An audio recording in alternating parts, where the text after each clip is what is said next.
enfermedades, queratosis actínica, ¿cierto? Ese día hablamos de carcinoma escamocelular. Y ustedes la semana pasada revisaron melanoma y carcinoma vasocelular. Entonces vamos a hablar 10 minuticos al respecto. Lo primero, factores de riesgo distintos a los que ya vimos la semana anterior para carcinoma vasocelular. Distintos, o sea, ya sabemos el fototipo, que la exposición solar, ¿sí? ¿Algo más? Inmunodeficiencia, bueno, ¿qué más? Trasplante de órganos, ¿qué más? Síndromes genéticos, sobre todo alteraciones en la reparación del ADN, ¿cierto? Eso es más para escamo. Escamo, no vasocelular. ¿Listo? Lo del BPH y lesiones inflamatorias crónicas es de escamo, no de vasocelular. ¿Listo? Y lo otro que deben tener en cuenta es el síndrome de Gorlin, que es una alteración genética en donde los pacientes tienen predisposición a ser muchos vasocelulares. ¿Listo? El vasocelular usualmente se presenta más en áreas expuestas al sol, pero también podemos verlos en áreas cubiertas. Es lo menos frecuente, pero existe. Por ejemplo, el fibroepitelioma de Pincus, pero también incluso las formas nodulares podemos verlas en áreas cubiertas. ¿Qué deben recordar ustedes? Bueno, uno, la zona de alto riesgo. Cuando hablamos de alto riesgo en vasocelular no estamos hablando de metástasis, estamos hablando de lesión recidivante, ¿sí? Es decir, la probabilidad que vuelva y me aparezca un tumor. Entonces la zona H, recuerden que hace referencia a la frente, ¿cierto? El dorso de la nariz, la zona preauricular y la región mandibular. Esos son los sitios en donde tenemos mayor probabilidad que la lesión recidiva. ¿Listo? Para que lo tengan presente. Con respecto a las variantes clínicas, ustedes van a encontrar que hay unas son las clásicas y otras variantes que no son reconocidas, pero hacen parte de las manifestaciones clínicas. Entonces, esa última lesión que tenemos en las fotos es el tipo de vasocelular más común de todos, que corresponde a cuál tipo de vasocelular. Muy bien, entonces eso es un carcinoma vasocelular nodular. Se los traigo porque no lo pueden olvidar. Características típicas: es perlado, ¿cierto? Tiene telangiectasias y con mucha frecuencia se ulcera. ¿Sí? Eso es lo típico. Y estamos en una zona de alto riesgo. Doctora, ¿con que le pongan vasocelular? Vale, ¿listo? Bueno, le sigue en frecuencia el vasocelular superficial, que yo les hablaba a ustedes, era el diagnóstico diferencial de la enfermedad de Bowen o de Bowen que vimos la semana anterior, que hace referencia a una placa que es eritematosa, que tiene telangiectasias, ¿cierto? Que es perlada. Pero en algunas ocasiones estos vasocelulares pueden tener algo de escamación, por eso a veces no es tan fácil diferenciar entre un escamo y un vasocelular superficial. ¿Listo? Otras variantes clínicas, el Ulcus rodens, también que lo vieron en la presentación de sus compañeros, que hacen referencia a la lesión ulcerativa, que usualmente es de larga data. El vasocelular en su mayoría de las presentaciones tienden a ser meses o años en su curso clínico, pero tenemos algunas excepciones. Por ejemplo, el vasocelular terebrante es una variante ulcerada también, pero que es muy agresiva, y ustedes van a ver que el paciente rápidamente hace lesión a profundidad con destrucción de todo el tejido. Diferente al morfeiforme. Sí. Esas son dos variantes agresivas, pero específicamente el terebrante es una úlcera que llega y destruye cartílago, hueso, depende del área anatómica en el que esté la lesión. ¿Listo? Y la otra variante agresiva es el morfeiforme o cicatricial, porque se parece a una cicatriz, pero sin antecedente de trauma. Por eso cuando ustedes vean adultos mayores con áreas de cicatrices y uno les pregunta y ahí no le han hecho ninguna cirugía, no tienen ningún antecedente de trauma ni nada, hay que sospechar ese tipo de carcinoma vasocelular. Con algunos de ustedes vimos ese tipo de variantes clínicas. Esas son las más frecuentes que vamos a ver. También acá mencionaban hace un rato el fibroepitelioma de Pincus, que es una variante distinta porque es más un tumor pediculado y que tiende a ser más en la espalda, ¿sí? Sobre todo en la parte baja de la espalda, ese es el sitio típico. Es reconocido como vasocelular porque histológicamente tiene características del vasocelular. No llega a ser más agresivo que los otros, sin embargo se puede confundir incluso con melanoma melanótico, que es otra cosa que vamos a hablar ahorita, ¿sí? Esas son las variantes clínicas. ¿Tienen alguna duda con respecto a la presentación? Yo sé que ustedes vieron imágenes, y lo han visto también incluso en consulta, en los centros de salud. Me interesa que les quede claro. Sí. Ah, bueno, ustedes acaban de ver, ayer vieron vasocelular, tres lesiones en un mismo paciente, pequeñitas. Entonces, esa es la idea, que yo quiero que ustedes aprendan a reconocerlas tempranamente para operarlas. ¿Listo? Bueno, con respecto a la parte diagnóstica, siempre que sospechemos un vasocelular, recuerden que hay que operarlas, ¿sí? Hay que hacer una biopsia para poder clasificar ese paciente. Y dependiendo del resultado histopatológico, uno define si debe o no hacerse una segunda cirugía. Señor. El diámetro no es importante, o sea, los centímetros, o sea. Pero para especificarlo, ¿no? Pero, Específicamente para qué, importante para qué. o sea, Claro, por supuesto. Estamos hablando primero de la variante clínica, ¿cierto? Pero también tiene que ver el tamaño, y la variante histológica también es importante. Con eso uno define cuál es la mejor opción. Silencio. Ustedes van a ver las guías que nos rigen a nosotros, son las guías NCCN, que básicamente nos dicen, depende de la variante clínica e histológica, ustedes tienen varias opciones. Por ejemplo, cuando son lesiones de bajo riesgo, por ejemplo estas, ¿sí? Uno pudiera hacer curetaje sin cirugía, ¿sí? Y eso lo dice la guía y está estandarizado que así es. Sin embargo, nosotros somos más de escuela de operar todo, ¿sí? De operar, de poder identificar qué tipo de vasocelular y si hay márgenes libres o no, ¿sí? Pero también ustedes van a encontrar que parte de los tratamientos puede ser curetaje según la variante, ¿sí? También existe la radioterapia, ¿sí? Que es una buena opción. El vasocelular es radiosensible, afortunadamente. Otro tipo de terapias, por ejemplo, terapia sistémica, que sé que de pronto algunos lo habrán revisado. Hay unos medicamentos que bloquean algunas vías que ya sabemos que están involucradas en la formación de vasos celulares. También están disponibles, pero para pacientes que tengan una enfermedad localmente avanzada, ¿cierto? O, por ejemplo, un síndrome de Gorlin, un paciente que tiene 50 vasos celulares en su cuerpo, pues no va a ser tan fácil poder operar todas las lesiones y se convierte en un medicamento útil, al menos para reducir el número de lesiones. ¿Listo?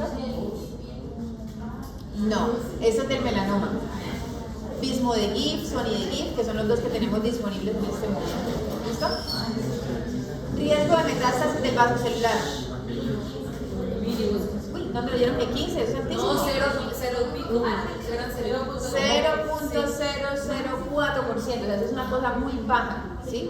Es raro. ¿Cuándo vamos a ver metástasis? Con mayor frecuencia en personas, por ejemplo, que tengan compromiso linfático o vascular, ¿sí? Cuando les reportan, por eso ustedes van a ver que las patologías les dicen, no se observa compromiso perineural ni perivascular. Eso es importante porque cuando hay compromiso vascular hay una mayor probabilidad de enfermedad a distancia. ¿Listo? Bueno, ahora con respecto a melanoma, como ustedes revisaron en la presentación de sus compañeras, es la neoplasia dentro de este grupo de tumores asociados a eso, la más agresiva de todos, y tiene algunos factores de riesgo distintos. ¿Qué otros factores se encontraron diferentes a los que ya hablamos? Genéticos como cuál.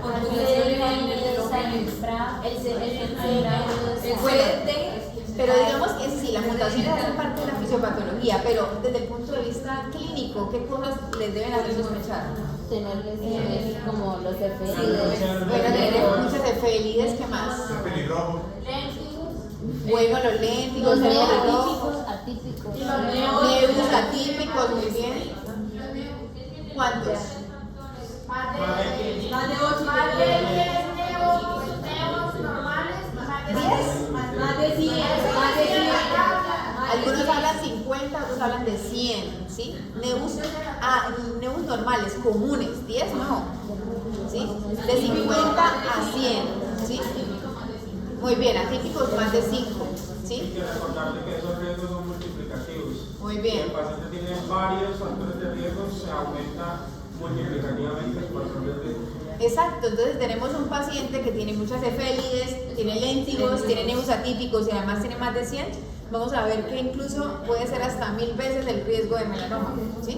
Los antecedentes personales y familiares también son muy importantes. Si yo tengo un familiar en primer grado que ya tuvo un melanoma, debo buscar melanoma también en el paciente, ¿sí? Si ya el paciente tuvo un melanoma antes, hay que buscar un segundo melanoma, ¿sí? O sea, quien ha hecho uno puede hacer más de un melanoma. No, pero en cuanto a la efelides, hay unas personas que tienen muchas. Sí, o sea, no es que todos los que tengan efelides van a ser melanoma, es un factor de riesgo porque usualmente son pacientes blancos que se queman fácilmente, etc. ¿Sí? Es básicamente por eso. Recuerden también la exposición al sol, que tiene dos tipos de exposición. La exposición intensa en un momento de la vida, por ejemplo, un paciente que se ampolló en la infancia, o la exposición crónica durante toda la vida, ¿sí?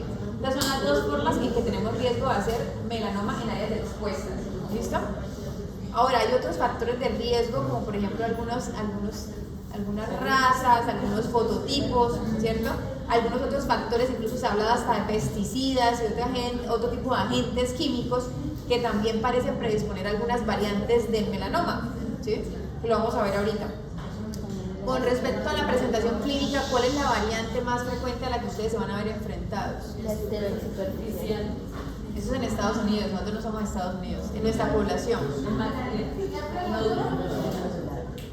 variante más común en Colombia. En Colombia. Casi, no, ya nombraron todas las variantes menos la que era. Lentiginoso acral. Segundo es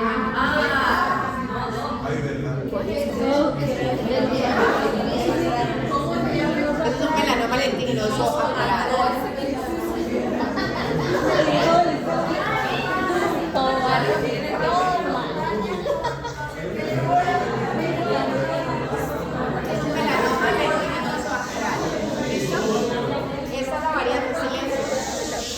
Esa es la variante clínica más frecuente en nuestra población y por eso se los traje, porque deben aprender a documentar.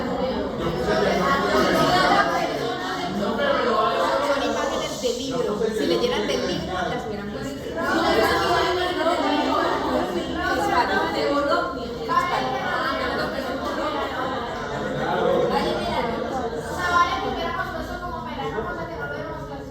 Medio. Lentiginoso acral. ¿Listo? Es un melanoma, muy bien. Muy bien. Pero recuerden que esta variante clínica es más frecuente en asiáticos, en afrodescendientes y en nosotros como latinos. ¿Listo? Para que no lo olviden.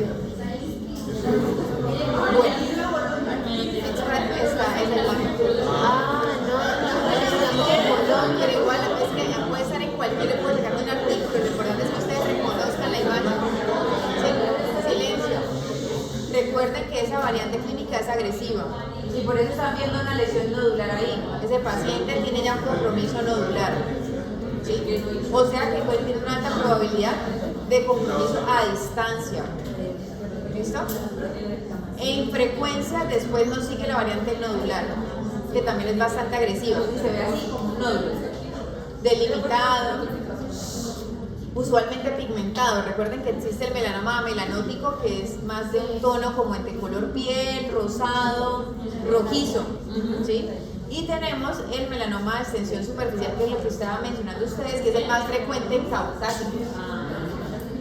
¿Listo? ¿Tienen pregunta de melanoma?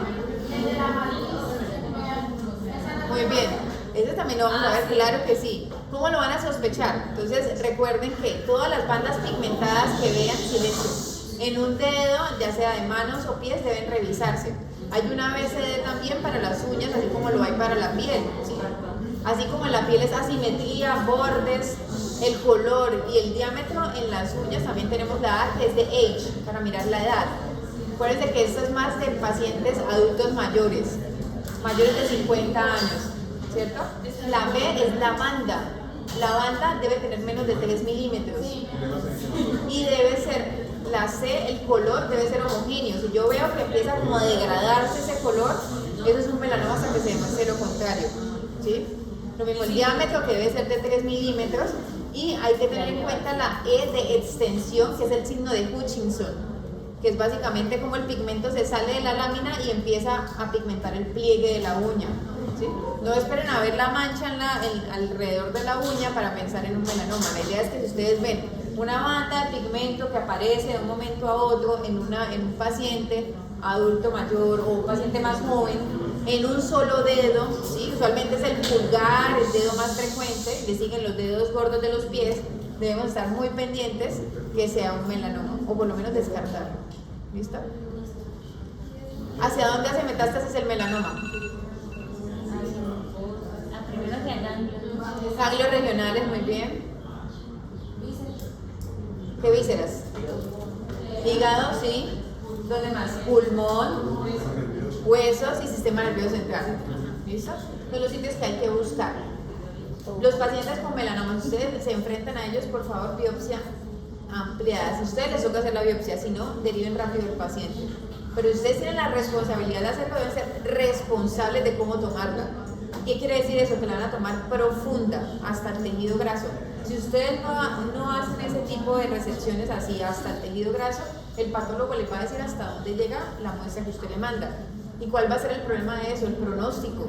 Recuerden que el Breslow, que es la forma en que clasificamos el melanoma y el escamo celular, nos indica la profundidad y eso ya nos va a marcar mortalidad en el paciente. ¿Listo? Bueno, ustedes como médicos generales que van a hacer inicialmente, lo importante es que aprendan a identificarla y si lo identifican, esto es una urgencia, deben mandar de manera prioritaria al dermatólogo para que se haga una biopsia temprana y ya nosotros revisamos cuál sería la zona donde mejor representa la lesión que estamos viendo. ¿Listo? Porque no es lo mismo sacar un pedazo de biopsia, una lesión muy grande, de una parte plana a una parte que ya vea elevada, ¿sí? Porque seguramente esa parte que está elevada tiene un Breslow más alto y por lo tanto es el Breslow real del paciente. ¿Listo? No se sientan aburridos, es un quiz, pero ya aprenden a reconocer un melanoma también. Sí, no, también.